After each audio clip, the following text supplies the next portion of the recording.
আমি যে ভিডিওগুলো করছি না, মনে হয় কারো ভালো লাগছে না। যদি ভালো লাগতো তাহলে তো লাইক কমেন্টও তো করতো।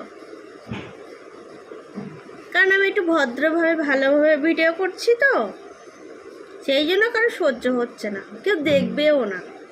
আবার যদি খারাপ ভিডিও হতো, গালাগালি তো দিয়ে নিত হদম, আবার দেখেও নিত। যারা খারাপ ভিডিও করছে তাদের দেখো কত কত লাইক কমেন্ট, কত ভিউ। আর আমরা আমাদের মতন মেয়েরা যারা ঘরে বসে ভদ্রভাবে ভিডিও করে না, তাদের ভিডিও কেউ দেখে না। তাহলে তোমরাই বলে সোশ্যাল মিডিয়ায় কি এমন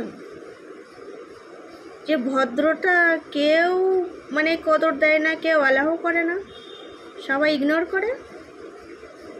একটা খারাপ ভিডিও করলে সবাই দেখবে, আর ভদ্রভাবে ভিডিও করলে কেউ দেখে না? এটা নিয়ম? খারাপ ভিডিও করলে তো হদ্দ মতো মানে যত খুশি মুখে যা আসো তাই বলে নেয়। তোমরাই বলো ভদ্রভাবে থাকা, ভদ্রভাবে ভিডিও করাটা কি খারাপ? তাই বলে কি কেউ দেখবে না? ভিডিও স্কিপ করে যাবে, এরকম ধাক্কা মেরে ফেলে দেবে, উপরে উঠিয়ে দেবে। সত্যি এটাই দুনিয়া, এটা স্বার্থের দুনিয়া। স্বার্থ ছাড়া কোনো কাজ হয় না। ভদ্রভাবে কথা বলা, ভদ্রভাবে ভিডিও করা,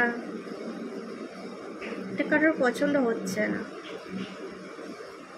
ঠিক আছে, কোনো ব্যাপার না, একদিন একদিন তো সফলতা পাবো নাকি?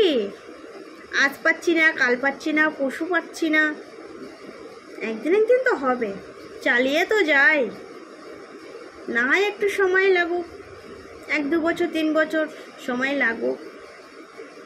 একদিন এমন দিন আসবে যারা আমাকে চিনছে না, আমার ভিডিও স্কিপ করে যাচ্ছে, উপরে ঠেলা মেরে তুলে দিচ্ছে, তারাই একদিন দেখবে।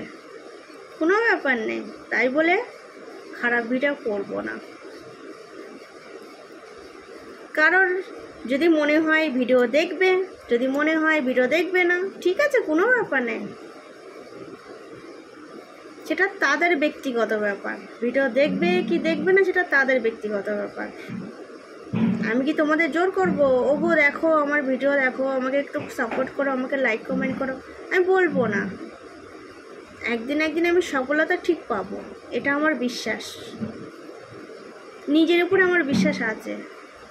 আজকাল পশু তোমরা আমাকে পছন্দ করছো না, আমাকে ভালোবাসা দিচ্ছ না, ঠিক আছে, কোনো ব্যাপার নেই।